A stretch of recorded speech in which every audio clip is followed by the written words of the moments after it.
రెండో వాడు ఆల్రెడీ వచ్చిపోయినాడు. ఇప్పుడు చంద్రబాబు నాయుడు వేసినాడు కదా.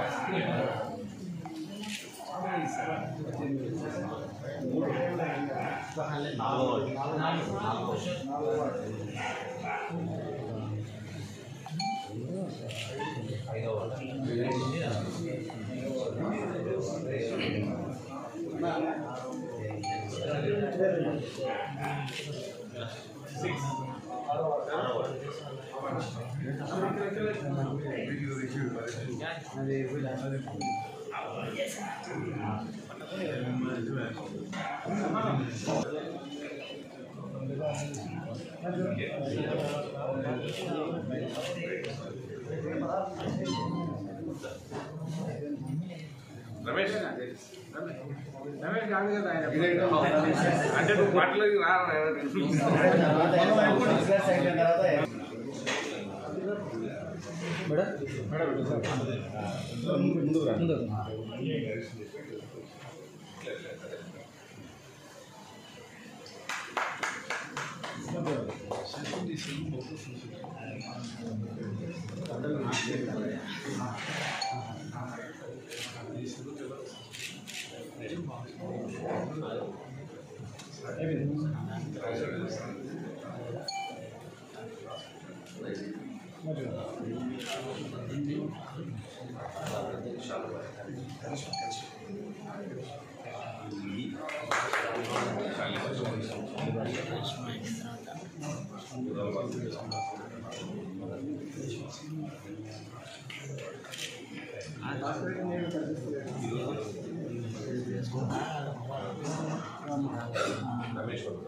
బాబాయ్ సుధాకర్ రెడ్డికి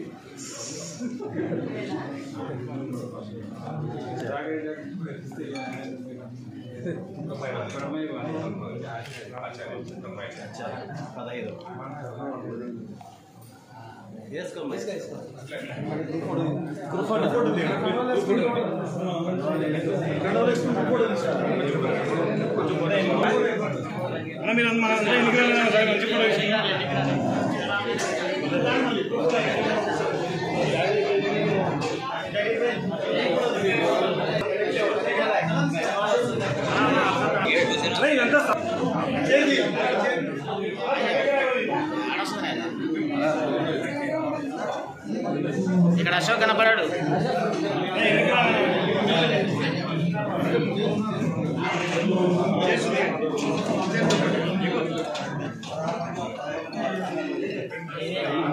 కట్టేది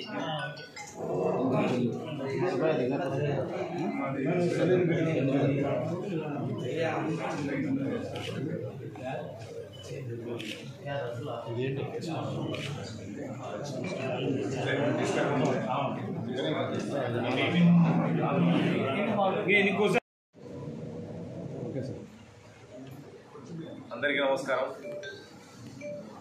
ఇక్కడికి ఇచ్చేసినటువంటి పాత్రికేయులకు, అలాగే తెలుగుదేశం పార్టీలో చేరబోతున్నటువంటి కౌన్సిలర్లకు అందరికీ, ఇన్ఛార్జీలకు అందరికీ పేరు పేరున హృదయపూర్వక నమస్కారాలు తెలియజేస్తున్నాను. ముఖ్యంగా 2019 నుంచి 24 వరకు గడిచిన వైఎస్ఆర్ కాంగ్రెస్ పార్టీ అధికారంలో ఉన్నప్పుడు ఏదైతే వైఎస్ఆర్ కాంగ్రెస్ పార్టీ నాయకులు పేరు గొప్ప ఊరు దిబ్బ అన్నట్లుగా వాళ్ళ పరిపాలన కొనసాగింది. గడిచిన 5 సంవత్సరాల్లో నందికొట్కూరు నియోజకవర్గంలో అనేక రకమైనటువంటి అభివృద్ధి కార్యక్రమాలు జరుగుతాయని ఆశించినప్పటికీ ఏదైతే కౌన్సిలర్గా ఎన్నుకోబడినటువంటి ప్రజాప్రతినిధులు అందరూ కూడా వాళ్ళలో ఒక నిస్సహాయ నిస్పృహలు ఉన్నాయి. ఎందుకంటే ప్రజల చేత ఎన్నుకోబడినటువంటి ప్రజాప్రతినిధులుగా ఉండి మన నందికొట్కూరు పట్టణానికి సంబంధించి ఏమి డెవలప్మెంట్ చేయలేకపోయినాము అనేది ఒక ఆవేదన అంతా కూడా వాళ్ళలో కనిపిస్తుంది. ఎందుకంటే ఈరోజు 2019 నుంచి 24 వరకు గడిచిన 5 సంవత్సరాల్లో ఏ విధమైనటువంటి పరిపాలన కొనసాగింది, 2019 ఏమి అభివృద్ధి జరగలేదు, 2024 జనసేన, తెలుగుదేశం, బీజేపీ ఉమ్మడిగా పోటీ చేసి దాదాపు రాష్ట్ర చరిత్రలోనే రానటువంటి 164 సీట్ల మెజార్టీతో ఈరోజు నారా చంద్రబాబు నాయుడు గారు ముఖ్యమంత్రి అయిన తర్వాత ఇక రాష్ట్రానికి కూడా మంచి రోజులు వస్తున్నాయి, మన పిల్లల భవిష్యత్తు బాగుంటుందని చెప్పేసి అందరూ కూడా ఆంధ్రప్రదేశ్ రాష్ట్ర ప్రజానీకం అంతా కూడా ఆశిస్తున్నారు. ఏదైతే ఈరోజు మన నందికొట్కూరు పట్టణానికి సంబంధించి గతంలో మాండ్ర శివానంద రెడ్డి గారు 19 నుంచి 24 వరకు చేసిన అభివృద్ధి తప్ప ఏమీ జరగలేదు. ఏదైతే పట్టణానికి తాగునీటి అవసరాల కోసమని చెప్పేసి ఆ రోజు అలగనూరు రిజర్వాయర్ నుంచి 2 టీఎంసీల నీరును 120 కోట్లతో పెట్టి ఆ రోజు ఉన్నటువంటి ఉప ముఖ్యమంత్రి అయినటువంటి కేఈ కృష్ణమూర్తి గారి చేతుల మీద ఇనాగ్రేషన్ చేస్తే ఆ వచ్చినటువంటి స్కీమును రద్దు చేసి వేసినటువంటి శిలాఫలకాన్ని కూడా తొలగించినటువంటి ఆ రోజులు ఆ విధంగా నడిచినాయి. కానీ ఇప్పుడు మళ్ళా ముఖ్యమంత్రి చంద్రబాబు నాయుడు గారు అయినారు కాబట్టి ఇక్కడ స్థానికంగా ఉన్నటువంటి ఎమ్మెల్యే తెలుగుదేశం పార్టీకి చెందిన వ్యక్తి కాబట్టి అందరూ కూడా రాబోయే రోజులలో అభివృద్ధి చెందుతుందని ఆశిస్తూ వాళ్ళ వంతు కూడా సహాయ సహకారాలు అందించాలని చెప్పేసి ఈరోజు కౌన్సిలర్లు అందరూ కూడా పెద్ద ఎత్తున తెలుగుదేశం పార్టీలో చేరబోతున్నారు. ఎందుకంటే స్వర్గీయ నందమూరి తారక రామారావు గారు ఏదైతే అభివృద్ధి సమాజమే దేవాలయం ప్రజలే దేవుళ్ళు అని చెప్పేసి ఒక నినాదంతో ఆ రోజు తెలుగుదేశం పార్టీ ముందుకు పోయింది.